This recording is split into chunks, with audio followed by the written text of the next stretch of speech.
Huwag sana'y mawalay sa akin. Huwag sana'y ikaw ay mabago. Tama na sa akin ang nalalaman ko. Sapat na sa akin kay nasa piling ko. Kay sakit kong iisipin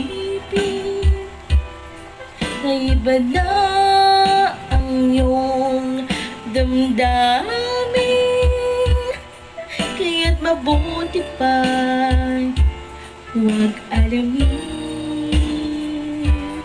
ang totoo.